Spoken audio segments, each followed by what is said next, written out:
Quem nunca passou horas em frente à TV com o controle nas mãos jogando videogame? Hoje em dia os games são uma indústria milionária que gera lucros maiores do que o cinema. A história e a evolução dos jogos de videogame, desde os fliperamas até os jogos em smartphones, são o tema do Viva Voz de hoje, que já está no ar pela rádio e pela TV Univale.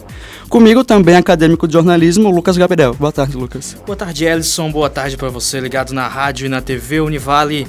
Esse é o Viva Voz, suas ideias em alto e bom som. Lembrando que você pode entrar em contato com a gente através do Twitter, @VivaVozUnivale, o Facebook Viva Voz Univale, o nosso e-mail, vivavozunivale@hotmail.com e também nosso blog, vivavozunivale.wordpress.com.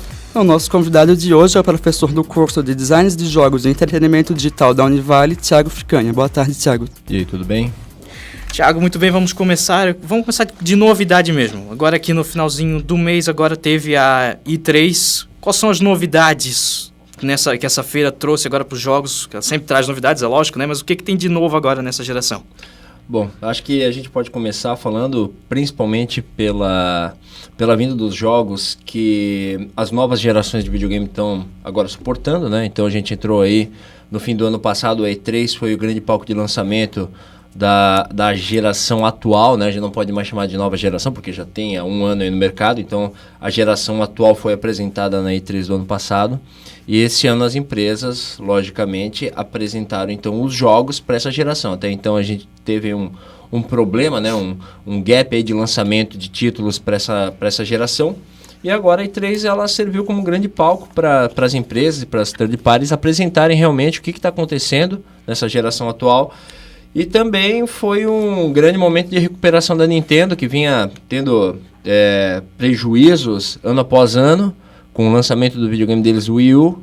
E felizmente a E3 se mostrou também um grande palco para a Nintendo mostrar grandes novidades e produtos que aparentemente podem ser bem sucedidos no mercado daqui para frente. Então a gente percebe no mercado dos games uma certa disputa entre a Microsoft e a Sony pelo domínio no mercado, né?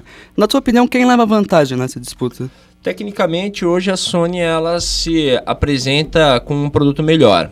Tecnicamente, a gente sabe que hoje a venda de um produto, ele não tem só a sua parte técnica como, digamos, o grande diferencial competitivo no mercado. Então, ao passo que a Sony, ela tecnicamente está melhor, a gente tem a Microsoft com uma base de dados, uma base de clientes, uma base de consumidores muito grande. E a gente também sabe que, vamos colocar a coisa da maneira como ela é, o Xbox, ele é um produto americano, a Microsoft é uma empresa americana, a gente sabe que o americano ele é um povo nacionalista.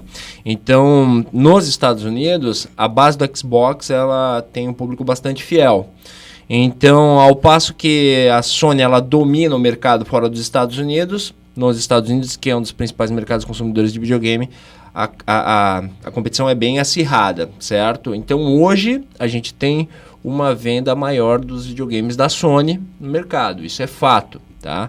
Acontece que o mercado de videogame não é uma coisa que se decide em 1 ou 2 anos, é um mercado de longo prazo. Então, se a gente observar a geração anterior, os produtos são há 10 anos no mercado e teve uma concorrência bastante acirrada, principalmente no fim dessa geração, né? Então, eu penso que hoje a Sony está levando vantagem, mas eu penso que num longo prazo essa concorrência ela vai ficar acirrada e é bem complicado de falar aí quem pode ser o grande vencedor dessa competição. No meio disso tudo, a gente ainda tem a Nintendo, que já foi uma grande referência no mercado dos games, com o Super Nintendo, muito famoso. Então, na tua opinião, tu acha que ela pode voltar algum dia a brigar no mesmo nível dessas duas outras grandes? Ela nunca deixou de ser grande. Na verdade, na geração passada, a gente tem, em termos de números, os números das três empresas são muito parecidos, né? Aí, variando na faixa de 50 a 60 milhões de unidades de consoles vendidas, né? Então, o que acontece, como eu acabei de falar, não é um mercado que se decide a curto prazo. Então, acho que muita coisa tem ainda por vir. A Sony, ela é uma empresa de ponta, a Microsoft tem uma base bem instalada e a Nintendo, ela sempre inova muito e sempre consegue conquistar um grande número de jogadores com as suas franquias já conhecidas. Então, eu penso que é muito cedo ainda para a gente chegar e bater o martelo e dizer, não, tem um vencedor. Acho que a gente tem aí uns bons 2 ou 3 anos para ter um panorama mais claro do que vai acontecer no mercado. Muito bem, o Xbox e o Nintendo Wii foram, né, responsáveis por aquela nova temática do jogo de captura de movimento. Tu acha que essa modalidade, como é que o público vê? Isso é para um novo público ou o público antigo, né, acostumado com joysticks, como é que ele lida com isso? Bom, esse sistema de captura de movimento, ele é muito interessante, só que, como tu mesmo colocou, existe um público bastante distinto que faz uso desse tipo de equipamento. O que a gente observou da geração passada é que foi adotado com uma certa cautela por parte dos usuários esse tipo de tecnologia. A gente vem observando que a tecnologia ela é crescente, mas ainda falta, talvez por parte dessas empresas, um investimento maior no desenvolvimento de jogos. O que a gente observa? Tem o equipamento é fantástico, ele oferece muitas possibilidades, mas a gente realmente vê poucas empresas desenvolvendo para esse sistema de captura de movimento. Então, eu penso que na medida que os próprios desenvolvedores ficarem mais maduros com esse tipo de equipamento, eu acredito que sim, que a gente vai ver uma expansão desse tipo de equipamento, do uso desse equipamento.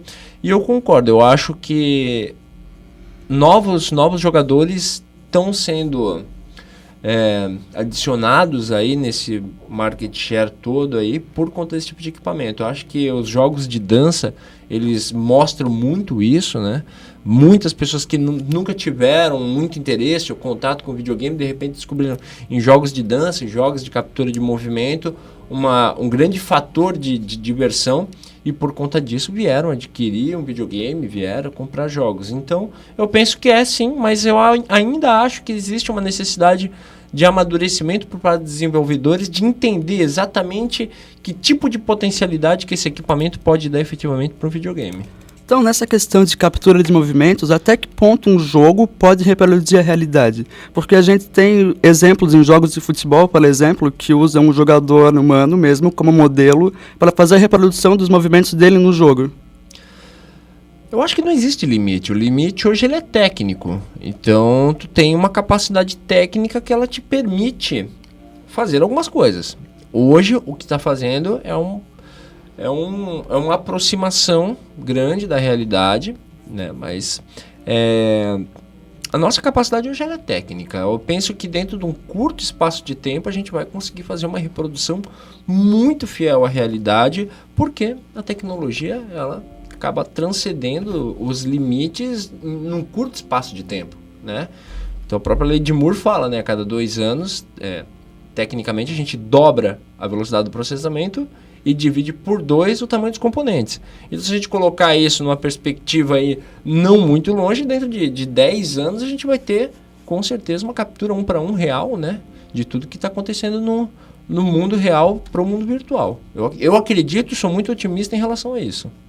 Eu queria tocar agora em outro assunto que sempre gera polêmica, né? As pessoas se dividem com questão de alguns jogos violentos. Tu acha que isso realmente é real? Porque a pessoa joga, ela pode se tornar aquilo? Eu não concordo, mas eu queria a tua opinião como profissional da área. Bom, essa semana, inclusive, foi publicado um estudo muito interessante falando sobre essa questão dos jogos violentos, que os jogos violentos, inclusive, tornam as pessoas mais sensíveis. Então, o que a gente observa? A ciência ela é uma coisa muito interessante, né? De tempos em tempos, aquele arcabouço teórico que era formado, ele simplesmente cai com um novo estudo que é apresentado e dito definitivo. Então, isso a gente não tem observado ainda. Então, sistematicamente são apresentados resultados que apoiam essa teoria de que os jogos são mais violentos, e ao passo que também, sistematicamente, são apresentados pesquisas que refutam esse tipo de afirmação. Então, é muito complicado. A gente não tem, na verdade, provas conclusivas de absolutamente nem dessa refutação e nem dessa aceitação de que os jogos tornam as pessoas mais violentas, certo? Eu acho que isso o tempo vai mostrar. Na verdade, essa violência exacerbada e que ela é muito parecida com a violência real, ela vai começar realmente a partir de agora, com essas gerações novas de videogame e até dos processadores de computador, porque a gente vai ver realmente violência muito próxima do que é na realidade, por conta dessa representação que hoje é possível fazer por conta da técnica. Então a gente vai acompanhar agora, vai começar a ver como é que as pessoas vão reagir a esse tipo de violência tão real, né? Porque se tu parar pra pensar, pô, há 15 anos... Super Mario era violento, ele matava as tartaruguinhas, cara. Tartaruguinha, exatamente, né? Se tu parar pra pensar... Pac-Man comia os fantasminhas e assim vai. Exatamente. Eu sempre procuro colocar isso em perspectiva, né? Pô, será que o cara que assiste muito UFC, ele se torna um cara violento?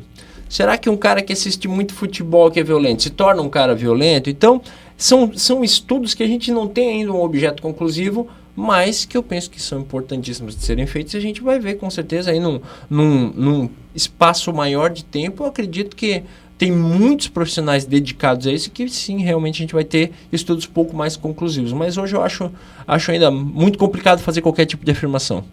Então, o Lucas havia citado jogos antigos como Super Mario, e é bom a gente falar deles porque, mesmo sendo tão antigos, eles ainda são relevantes no meio de jogos tão realistas, assim como a gente via conversando. Na tua visão, qual que é o charme desses jogos mais antigos? A verdade é que um jogo, ele é divertido quando ele é bem produzido. E o projeto do gameplay é uma coisa que muitas vezes ela pode ser dissociada, inclusive desse grau de realismo ou qualquer coisa nesse sentido. Tanto que, se a gente pegar hoje uma das maiores vendedoras de jogos do mundo, distribuidoras, é um programa chamado Steam, de uma empresa chamada Valve, certo? Que faz distribuição online de jogos. E quando a gente observa os jogos mais vendidos, os jogos que são mais aprovados para serem produzidos, a gente observa que esses jogos não necessariamente são tridimensionais ou mesmo ultra-realistas. São jogos simples, mas que têm uma mecânica de jogo, né? um gameplay completamente diferenciado e muito divertido, certo? Então, na realidade, esses jogos antigos, o que eles tinham, e logicamente até por uma limitação tecnológica, era um projeto de design de gameplay muito bem construído. E lógico, isso não morre com o passar do tempo. Então, um Super Mario, uma pessoa vai jogar hoje, ele não deixou de ser menos divertido, porque o gameplay dele foi muito bem construído, certo?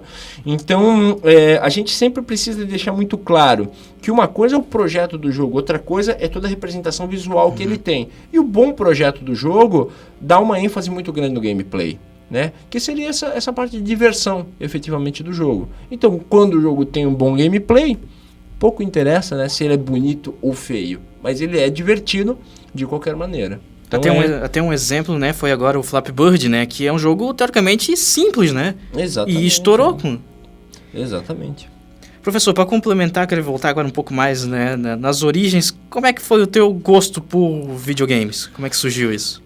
Hoje eu tenho 33 anos, então como um jogador eu comecei com Atari, né? Eu joguei um pouco de telejogo, mas eu comecei com Atari lá, com 6, 7 anos. Então, desde esse momento, desde a primeira vez que eu joguei, eu nunca parei de jogar, né? Então, eu acompanhei essas gerações subsequentes, sempre tive videogame, sempre gostei muito de jogar.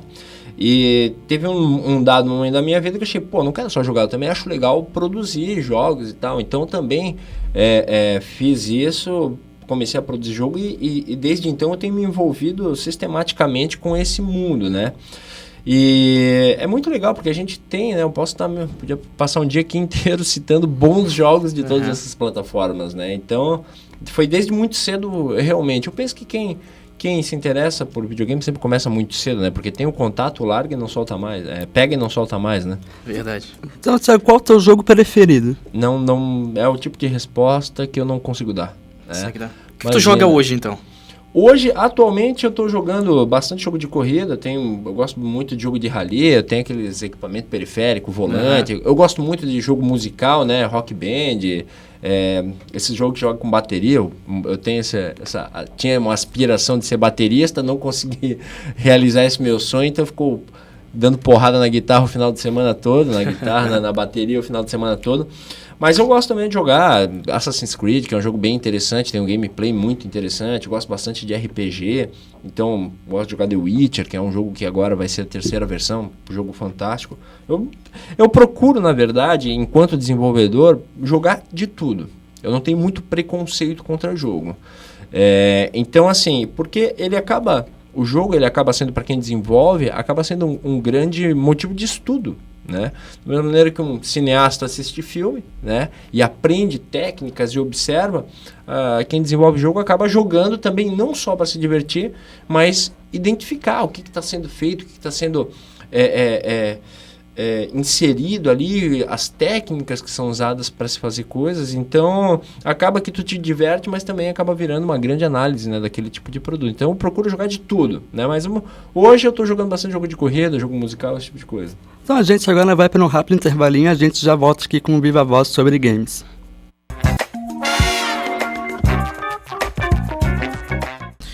Muito bem, já estamos de volta. Esse é o Viva Voz, suas ideias em alto e bom som aqui pela rádio e pela TV Univale. Hoje estamos falando sobre games com o professor Thiago Ficagna.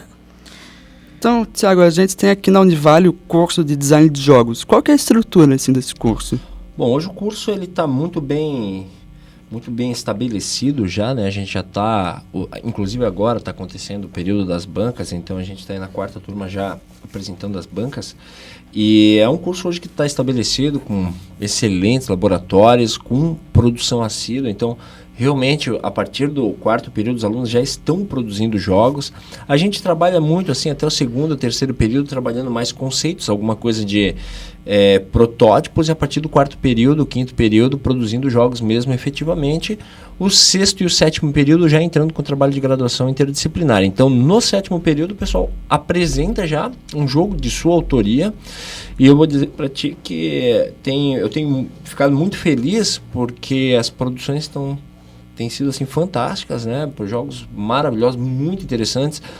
Já tem empresas fora do Brasil procurando nossos alunos para produzir, para projetar, para licenciar jogos. Então, realmente, o curso ele tem dado muito certo, um índice de evasão muito pequeno frente a outros cursos que a gente observa.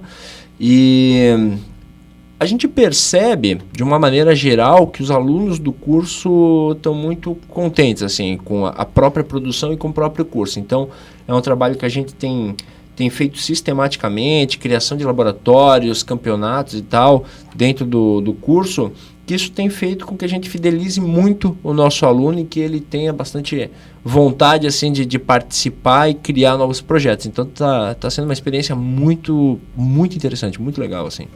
E tem um laboratório de produção de jogos ali para os alunos, né? Como é que está a produção nesse laboratório ali? Exatamente, a gente está com o laboratório experimental de criação de jogos, o Lab XP, hoje com 15 alunos, com uma projeção de crescer, e é um laboratório que a gente desenvolveu, a coordenação do curso desenvolveu, justamente para dar possibilidade para o aluno, quando ele sai de sala de aula, ele poder ter experiência do que é a produção de um jogo na realidade. Porque é lógico, a gente sabe que em sala de aula o passo que tem, ele é diferente do passo do mercado. Então o laboratório ele tenta aproximar isso, né? Essa vida profissional para o estudante.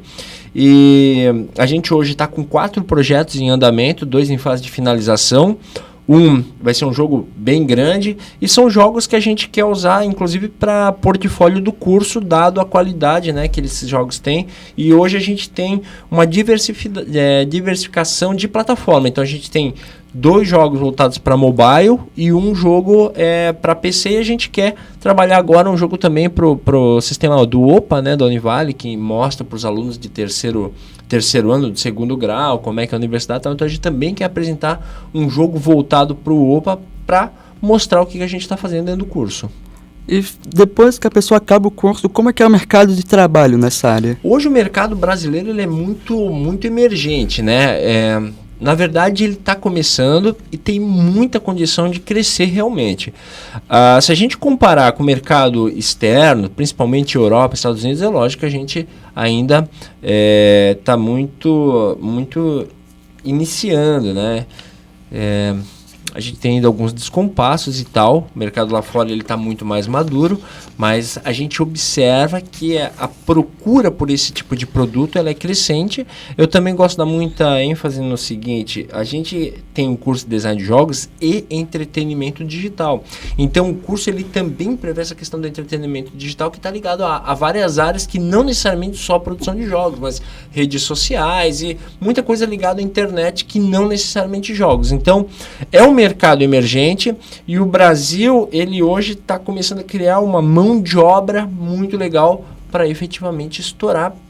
Já está começando a estourar, mas a gente observa que ainda precisa de alguns alguns equilíbrios dentro do próprio mercado para que isso aconteça efetivamente, né? Mas com certeza a profissão dos próximos 5 anos aí. Já tem empresas 100% brasileiras produzindo jogos? Tem várias empresas 100% brasileiras. Várias empresas 100% brasileiras e que têm sucesso internacional na produção dos seus jogos. A gente pode citar aqui a Calibre, Behold Studios, que são empresas que têm sucesso fantástico aí, com produtos que nem o Chroma Squad, Knights of Pen and Paper, que são produtos de grande sucesso internacional. Agora, várias empresas também conseguindo colocar os seus projetos na Lei Rouanet, né, que é aquela lei de incentivo à cultura. Então a coisa está realmente acontecendo, inclusive no âmbito internacional. Em Florianópolis a gente tem a Hoplon com o Taekwondo, que é um jogo também de grande porte, massivo, multiplayer, de ficção científica, que está muito bem na Europa. Então a gente realmente tem hoje empresas genuinamente brasileiras estabelecidas no mercado com produtos de sucesso. Então, falando um pouco mais especificamente da formação dos profissionais responsáveis pela criação dos jogos, quais são as habilidades que um produtor de um jogo deve ter? Bom, eu acho que antes de falar assim, das habilidades de um produtor, eu acho que é legal dar um panorama, né? A gente tem o cara que é o artista, que é o programador, tem o produtor, tem o cara da sonorização, então percebe que o cara que está envolvido com essa produção de jogo, ele pode tomar uma frente em várias a gente fala, né, capabilities, né, várias capacidades dentro de uma produção de um jogo. Então, ali no curso a gente dá muita ênfase para essa questão do artista, para a parte mais de programação e de mecânica mesmo, game design, certo? Então, o cara ele tem que ter um bom traço, né? Ajuda muito se ele sabe desenhar, ajuda muito se ele sabe modelagem 3D, ajuda muito se ele sabe programação, porque isso tudo integrado vai permitir que ele consiga pensar em mecânica, certo? Então, quando ele vai construir um protótipo, ele precisa saber um pouquinho de programação, precisa saber um pouco de arte para conseguir construir um bom protótipo. Então, as habilidades, elas são variadas, por isso que acaba sendo um curso com um grau de complexidade alto, né? Eu gosto de brincar assim, que o cara ele não vai lá para jogar, né? O aluno ele não vai lá para jogar, ele vai lá para desenvolver jogos. E isso é lógico, demanda muito estudo, né? Uma dedicação muito grande para ele ser um bom profissional. Muito bem, é muito forte agora com os smartphones, os jogos feitos para essa plataforma de celulares. A possibilidade dos jogos para PC e os jogos para... fugiu o termo. Consoles? Para consoles, desculpa. E os jogos para consoles perderem um espaço na hora da produção? Bom, o que a gente observa é o seguinte, o tipo de jogador de cada plataforma, ele é essencialmente diferente. Então, dificilmente o cara que joga no celular é um cara que ele vai deixar de comprar um videogame porque ele está jogando no celular. Então, a gente, por enquanto, ainda não chegou nesse nível. Quem sabe, no futuro, com a tecnologia aí, como suporte, de repente o cara tem um tablet que tem o mesmo poder de processamento que o videogame, então realmente ele deixa de jogar no videogame. Mas, a princípio, não. Eu acho que não... Pelo que a gente tem observado de números, não dá para dizer que uma plataforma está roubando, digamos assim, o usuário da outra. Eu percebo que são plataformas diferentes focadas para públicos diferentes, né? Então, dentro dessa parte de mobile, tablet e celular, é muito jogador casual. E a gente percebe que o cara do videogame é um jogador que ele está mais afim de passar um tempo maior, se dedicar mais, esse tipo de coisa.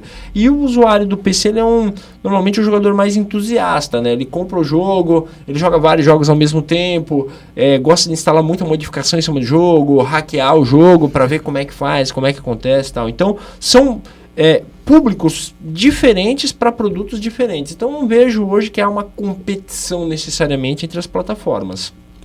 Certo. Então, tem a gente hoje em dia um serviço muito forte, a Steam, como eu já tinha citado no primeiro bloco, que ele é uma plataforma digital para distribuição de jogos. Assim. Tu acredita que ela tem ajudado a diminuir ou tem influenciado nessa questão da pirataria? Eu penso que não só a Steam, né? A Steam ela é a maior, a mais né? famosa, sim. A Steam, a Orange agora, da EA fazendo a mesma coisa, o Play da Ubi. Eu tenho certeza absoluta que esse tipo de plataforma diminuiu radicalmente a pirataria. Por 2 motivos. Eles conseguiram fazer uma coisa que é muito interessante. Deixar o jogo barato por causa da distribuição digital e fácil de ser acessível, né? De ser acessado.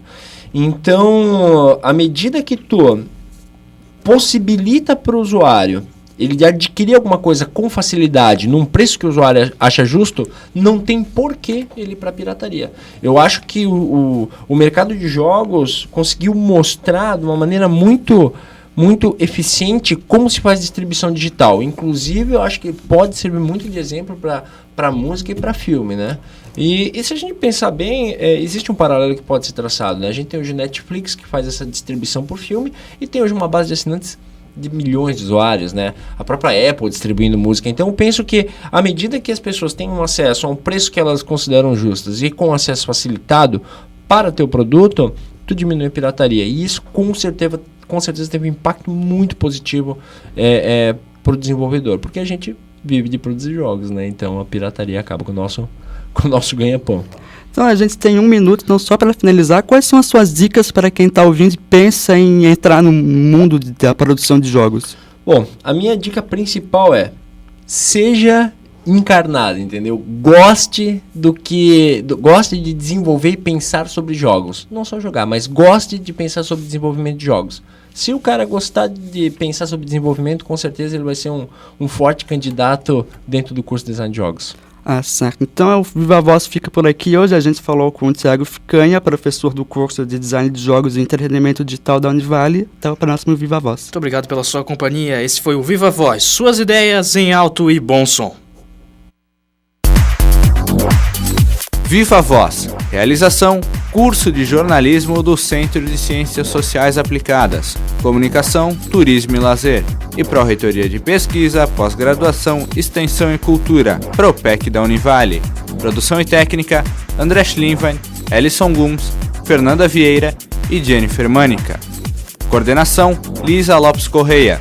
Supervisão, Alberto Russi.